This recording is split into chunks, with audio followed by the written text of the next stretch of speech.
How's it going, everyone? Nico here with the Wooden Spoon, and we have another episode of the Sit Down. Big shout out to the Boston Guido for hooking this up, and I'm joined by entrepreneur, real estate developer, builder, and bodybuilder Christian Silvestri. How's it going, Christian? Good. How you doing, my friend? Good. Calling all the way out from Boston. That's right. This is like nice, a Boston. chilly Boston. I know this is gonna be like a Boston month for us. We had the Boston Guido on last week. Now we're having you on. We gotta to Boston. Yeah, I've never been up to Boston. I drove to Cape Cod one time. That was the only time I've been in Massachusetts. Okay, so you were down on the water. Yeah, it was. Oh my God, it was one of the most beautiful places I ever went. Nice, very nice. You got to get into Boston though. Like literally, is the North End. I know. I was telling the Boston Guido about it last week. I wanted to come up for the North End Festival. I think it was St. Anthony's, but with everything last year, they canceled it. Yeah, they canceled it. And we'll see what happens this year. Yeah, let's hope, right? Yeah, so give us kind of almost like your origin story, like how, like growing up, like kind of like your Italian life and how it molded you into like the business world and how you first got started in business. Okay, so I mean, I come from a huge Italian family, mezzo calabrese, mezzo napoletano. So I got a little bit of a thick head on the calabrese side. All right. Then when I was going through school, it's funny. It's just, how Italians gravitate to Italians. And yep. So I had like all Italian friends, and we had our own little Italian gang, and it's, everybody had different dialects. So it was funny, or we were in line or whatever, we'd be someplace and we'd speak Italian and about a girl or something. And then just when you think everything's nice, the girl turns around and gives you a scop and says, "Hey, I understand what you're saying." So, and I'm very deep into the old school heritage. Me and the Boston Guido, we talk about this often, is that it seems like as generations go, everything starts to fall off. And, when I think our generation is kind of like the last generation of the old school. And because our kids, they're more into, well, I don't have any children, but I'm saying in this come si chiama, the generation, like the Type X, Gen Y era, everyone's into computers, everyone's into gaming, everyone's into all that kind of shit. And nobody's really focused on sitting down for every occasion, having a huge family meal, or nobody really cares about the heritage. It kind of is just gone. Mm-hmm. So that kind of sucks, And I always said if I had a kid, that he would be, the first thing he'd be doing is going, if he's in a regular school, he's got to go speak Italian. He's got to learn our roots, and hopefully we can try to re-educate these kids to bring those kinds of things back. I know. I feel you, because that's another thing. I've said this countless times, is that's another reason why we started the page, why we started going heavy on TikTok, is to try to influence like the 12-year-olds, the 13-year-olds that maybe like they don't like sitting down for Sunday dinner, but like raising the importance. Like we made the shirt, Sundays are for the family. It's a reason, because like at least every once a week you should be sitting at the dinner table with everybody eating Sunday dinner. Like that's important. 100%. We try to eat together every single night. Yeah, and it's funny because, a lot of the things that we all talk about, like we'll use the wooden spoon, for instance. I used to get smacked with that wooden spoon almost every single day. And, you tell a kid today, geez, my father used to hit me with that wooden spoon. My mother what are you talking about? Or my mother used to throw the shoe, or, all these kinds of things that everyone stereotypes Italians, but it's funny because everybody's did it. The leather couches, don't walk on this, don't do this. It's funny. And then you try to tell those stories, and they look at you like you're out of your mind. I know. Can you imagine kids getting hit today? It's like a whole... Oh, forget about it. They be calling the CPS. Yeah, they come get you. Yeah, You'll be in big trouble. I know. I feel like I was almost like too like on that line of like old school, new school. Because I was hit with the wooden spoon, but it wasn't like for punishment. Like I'd say something stupid, and whatever was closest, my nonna or my mom would hit me in the head with the remote and say, "Just shut up." Yeah, exactly. I remember, this is kind of funny, just going back to, again, the wooden spoon. So as I was getting older, my mother would break the spoons on my arm or on my shoulder, wherever she would get me. They'd break. So one time she's chasing me with the metal ladle like it was a metal one. And I was like, oh, shit. If she hits me with that, that's going to hurt. Oh, that's funny. So I started to straighten up. Yep. Yeah. All right. Yeah. So like you're going through high school, just hanging with your guys. And what's like your first business venture that you got into? So I've always been an entrepreneur. I mean, it's funny that, Donald Trump is our president, but when I was a kid, I always looked at Donald Trump because of, I like building things out of nothing. So he was a real estate guy. He was building buildings, owning buildings, and that was always like kind of what I wanted to do. So I first started by acquiring a piece of land. I put a road in. I started building houses. So that's how I got into the development. I went to school for it. I went to Wentworth for my construction management degree. Then I went on to Boston University and for real estate development. So I went in and that was kind of the first thing I did. And then I kind of parlayed it into another development. And then I kind of wanted to get into commercial construction. So I got into building like pretty much everything. I've built hotels, malls, lots of restaurants, office buildings, you name it, I've built it. So that was kind of fun because it wasn't your typical residential type building. In commercial, everything's so different. So I like the more complex. You get to use your mind more. I got into that. So then I saw that movie Pretty Woman, and he was buying and selling businesses. I was like, oh, that really seems cool. So I kind of educated myself on that, on how to buy and sell businesses. And I got into that. I bought, convenience stores. I got into nightclubs. I got into restaurants of my own. Yeah. And started doing that. Got into the gym business. Own those. So it was very entrepreneurial. I like to take something that's nothing and make it something. That's always, and that even goes back to development. When you take an open piece of land and you create a neighborhood, or you take an empty parking lot and you make a mall, or you take, like I say, you give a restaurant, or you make something where people can come and have a good time. Yeah. It's always making something out of nothing. That's kind of what I love to do. Yeah. So when you're like kind of scouting, like this is like not like, as I always usually ask, like what's your key to success? But like I have like a deeper question about that. When you're like looking at these land or looking at a business, how do you find the diamond in the rough? Okay, so contacts are huge. Okay, because the more people you know, that gives you a better advantage. Because the more you spread your wings, like somebody might hear something and say, hey, a friend of a friend or a family member or this or that. So, it's kind of like a pyramid thing. You might get 100 deals that you look at and you narrow it down to like 50 that maybe, okay, let's take a further look, down to maybe 10 saying, okay, these are possibilities. And you may end up with 1 out of 100. Yep. So, research is huge.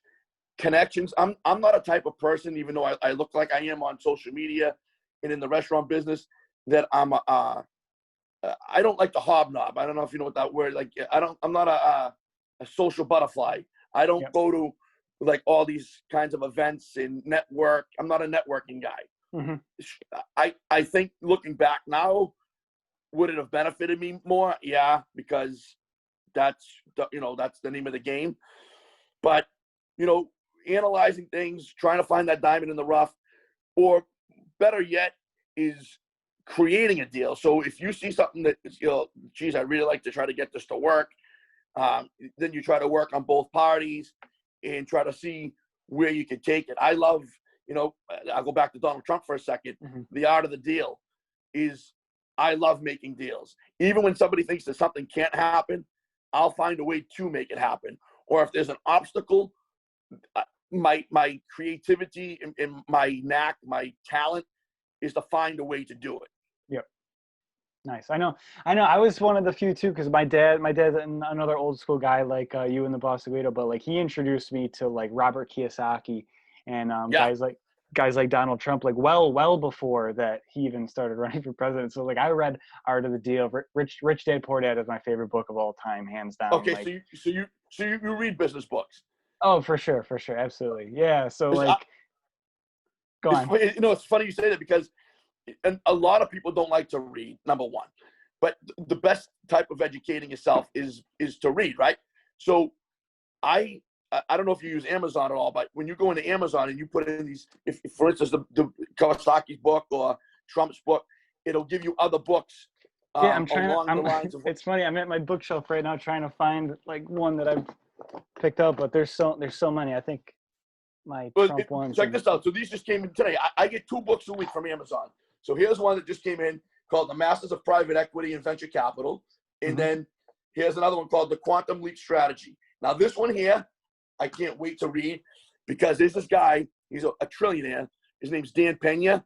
He's out of his mind. Yeah, oh yeah, that guy is absolutely insane. He's insane, but I can relate to him because he's got my attitude. No, fuck you, shut up, sit down, listen to this. This is how it's gonna get done. That's his mentality. Don't tell me, oh yeah, I was gonna do it, but I didn't have a chance tonight because this happened. No excuses. You're gonna make time and you're gonna fucking do it. That's that. That's why I like that guy. Yeah, I know. I got one right here. This is a pretty good segue too, because I do a lot of social media work for restaurants. So I said, you know what I got to do if I'm going to be helping out these restaurants, I got to kind of know the ins and outs. So this is kind of just like a really basic one, like a start your own restaurant book, just to kind of get the lingo and everything going down. But how many restaurants are you involved in? I know you're involved in a couple restaurants, right, in the Boston area? Well, yeah. So I had I had Vetro, Sky Bar, Sky Lounge, Zaza. Now Dolce Fumo, and I got another one that's gonna pop off probably in the spring. It all depends on what happens with this COVID and these restrictions and mandates that's going on. Because right now, everything is really, really bad here in Boston with these covenants and only being able to operate at 25%. You're pretty much losing money every day. I know, and that's a struggle that I deal with my clients too. It's like it's not worth it for them to even have 25%, even 50% in some cases. Correct. It's we have to employ the staff. You have to not only like the staff, but you double the cost of an hourly wage because you have to pay for Social Security or FICA or all those other taxes as well. So that's another thing people really don't understand. But what are some of the ways you're combating like all these crazy restrictions? Well, I go against the grain as much as I can, but I've just recently been cited on it. There's a lot of jealous people in this world, and they don't understand what it takes to be in business. So, like, for instance, if we have restrictions that are like no more now at this, we can't have any more than 16 people in the restaurant. So if I try to push it to like if it's 22, they came in last week and said, oh, you have more than 16. I mean, it's just it's killing us. The thing is, I keep saying to myself, if I can just hold out till this is over and stay alive, we'll be good. But you just don't know how long it's going to keep going. And, the famous saying in business is don't put good money after bad money.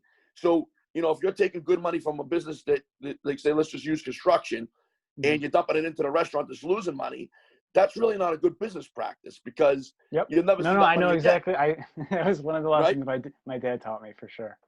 But the thing is too, my employees are my family.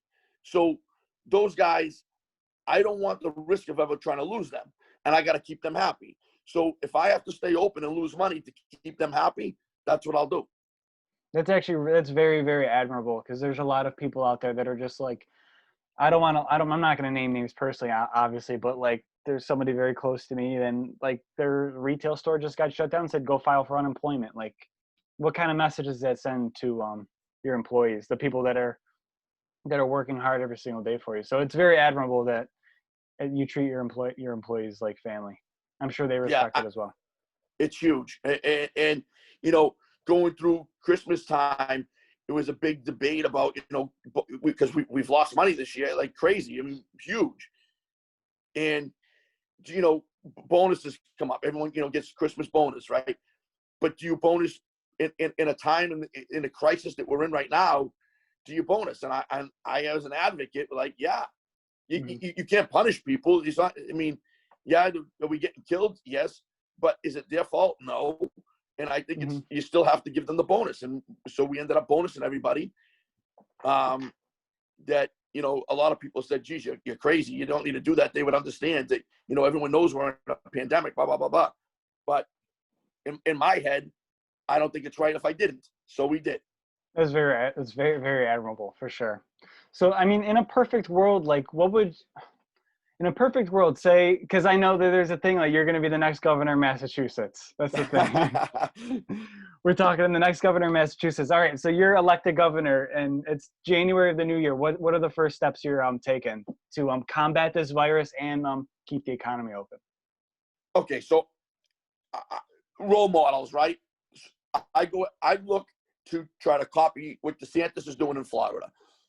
His numbers aren't spiking. His death rates aren't going up. So when you look for something that's a big problem, you look at death rates. You know, the way I see this whole thing, it's like a cold, like a flu. Everybody's catching it, but really not many people are dying when you look at the overall numbers, okay? And when you say the test results are up, it's because today everybody's going in for a test every other week, it seems like. People getting multiple tests. I've gotten tested twice. Yeah, me too.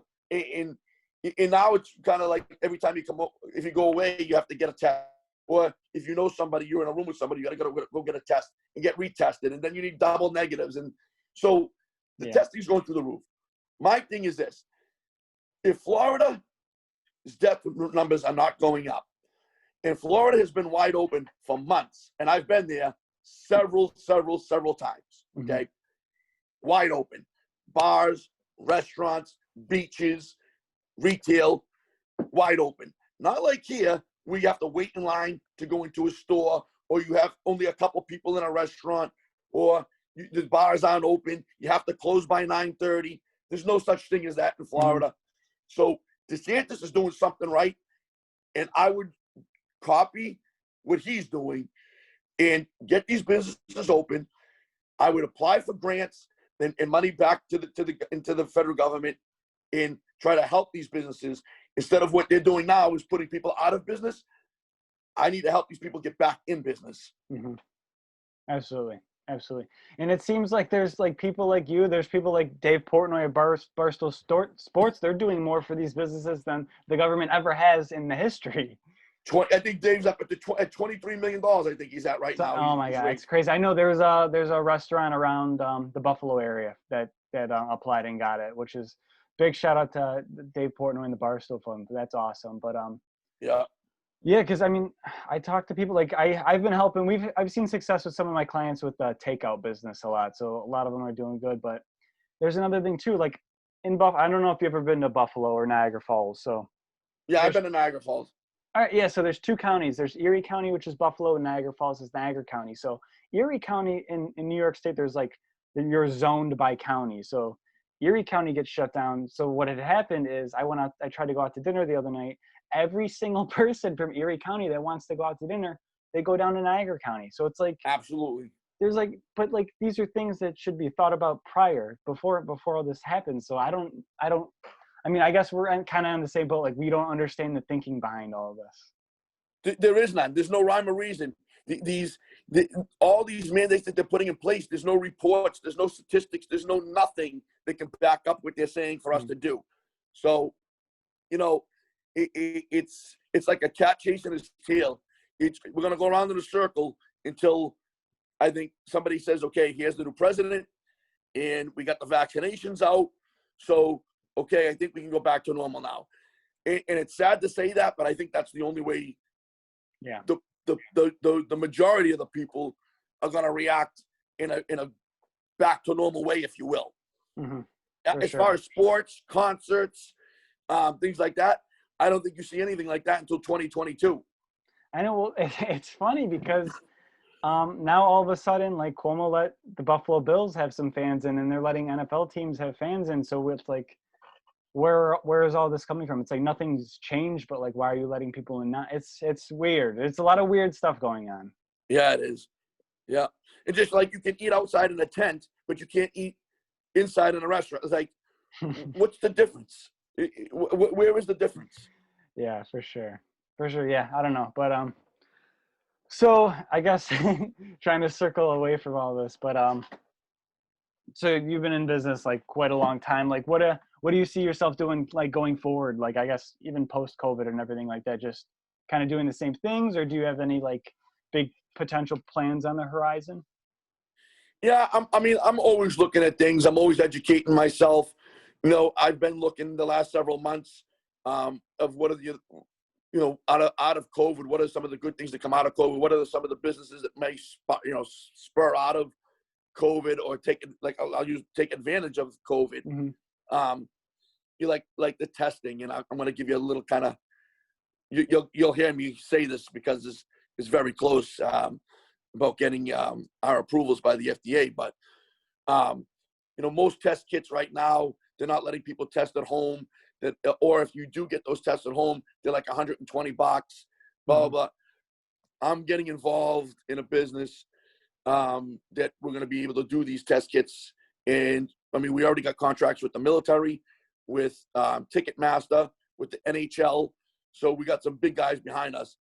And we're going to do these kits, these test kits, and the retail is going to be probably around 18 to 20 bucks. Wow. So a lot cheaper than the 120. You'll be able to do them at home. You'll get results in 12 minutes or less. So if you're going on a trip and you need to prove that you have a negative result, you have it. When you come off the plane, you have it. If you're going to school, if you're going to whatever the situation is now that they're requiring COVID tests, when you rapid, you'll be able to have them at home or buy them at a gas station or buy them at Walgreens, CVS, whatever. That's huge. So I'm always trying to figure a way to make something out of nothing again. Where could we invest? I'm just kidding. You'll hear more, but I'm gonna bring people on and I'm gonna start talking about it. But right now we got FDA, we got approvals, but we're just waiting for the wet stamp to come back, which we should have like literally any day. Which wow, congrats. That means we can go out to the market. Congrats, that's awesome. Yeah, thank you. Very exciting, very exciting. So I guess after business, everything like that, what are some of the hobbies? I know you're a very good bodybuilder. I was scrolling through your Instagram. Yeah, I that's more of a stress relief. Yeah. You know, when you have so many things going on during the day, you have to break it down. And so I love to educate people on health and fitness. Mm-hmm. And bodybuilding myself is just it's a goal, right? So everybody tries to put goals for themselves, and I always set goals for myself to make sure I stay motivated. And that's what going to the gym does for me.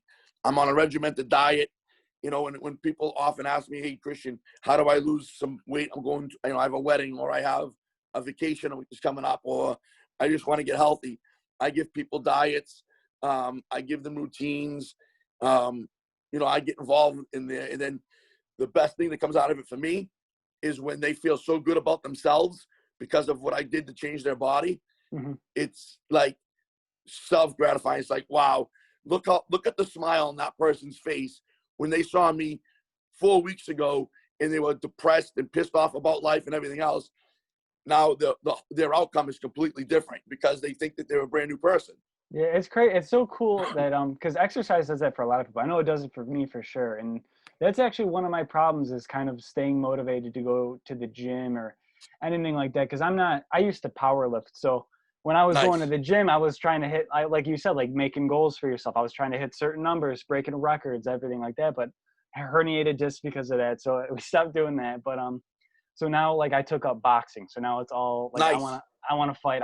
So I have to have some sort of competition to stay motivated. But right. I guess what would you say to somebody that's like trying to lose some quarantine weight right now? That's wants to get ready for the summer 2021. So 75 to 80% of it is diet. Okay, everybody has abs, and what makes me laugh is when I see people doing a million ab exercises in the gym, it's like, guys, ab exercises do not give you abs. Diet gives you abs. We all have them. So strip the fat off your abs, you'll see them.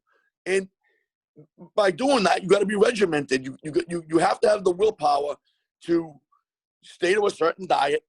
Either it's keto or low carb or, you know, something that's going to agree with your body. But you have to maintain a diet. If you don't maintain a diet, you can lift them. You know, go to the gym 7 days a week for 2 hours a day. You're not going to get the results that you need. It's hard to do that when you live in an Italian household and mom's making pasta and we're eating. Oh yeah, how about being in an Italian restaurant every day? How do you think that feels? Like my garlic bread is like crack cocaine. You just take one bite, you want to eat the whole basket. The smell is ridiculous. I know. I can't even imagine it. I can't even imagine. I know because I fought, what was it, 2019, and it was just like downloaded My Fitness Pal. My Fitness Pal was one of the best things ever because you just plug in what you're eating every day, and it's telling you what to eat. And then just going to the gym for an hour and some change a day, just getting in fighting shape. And I think everybody, like, it goes back to that. You got to have a goal in mind. You got to kind of just work to achieve that goal every single day. Then it kind of makes it easy. I know it's tougher for some people. It's easier for others. But at the end of the day, you just kind of have to set that goal. Now, let me ask you a question. So in the boxing, are you sparring or are you just hitting? Oh, I'm sparring. Okay, so you're getting hit. Yeah. So how do you deal with that? Because I can tell you for me, the reason why I don't box, and maybe it's a discipline thing or an anger problem I have, I don't know what it is. But I know if I get hit, I almost go black and I gotta swing until you're down and out for the count. I don't have that poise. You gotta have that poise. Yeah, I'm a very non-confrontational person. I have like no temper. Like I'm like one of the mellow Italians, I guess you would say. Like my dad makes up for temper, what I don't have. But so like when I view something like that, I'm viewing it as a sport. Sometimes I'm overthinking it, but you just gotta have to like realize like you're going to get hit. And like I like to fight defensively. I like to make the other people miss and make them pay. So that's like kind of my thing. Like I'm weighing it. I'm trying to feel out the distance, feeling out. But like at the end of the day, you gotta like know, all right, I'm going in this ring, I'm going to get hit, but like how are you gonna overcome it? How are you gonna hit him first? How are you gonna make a miss? Like, and it's like almost like a game to me. It's a sport. Yep. So yep. I don't view it as the other person trying to hurt me anyways. I think that's kind of like the main thing too. Because like at the end of the day, like when I'm sparring, it's usually with teammates and everything, and we're just trying to work to get each other better. Of course. No, I completely understand that. I got to give you credit. That's very difficult for me to even envision. I know. My dad's like the same way though. You can't you can't give him an inch. No. But that's good. I think it goes back to being like old school because you grew up, and then like back in the day when someone had a problem, you settled your beef then and there, and then that was the end of it. Yeah, but that's when my uncle said, if you give somebody an opportunity to hit you, you better never let him get off the ground. In other words, you got to put him out and never let him get up, because if he has a chance to get up, you might be dead. Yeah. Well, it goes back to like the ring and the street sort of thing. I know what my dad says. He goes, never start it, but always finish it. That's it. Always finish it. Yeah. And make sure the guy can't get up. Of course. All right. I guess to wrap everything up, what would be like kind of your final thoughts for everybody? Maybe like a business person trying to start fresh in 2021, or I guess someone trying to maybe lose weight in 2021, or just people that are kind of in the dumps right now after 2020. So my 2 cents is this: you every morning you should get a routine and get self-motivated. You have to manifest. Manifesting is a big thing. If you want to make $1 million, concentrate on the $1 million. If it's $1 billion, concentrate on the $1 billion. If you want a Rolls Royce, concentrate on that Rolls Royce. Hang up pictures.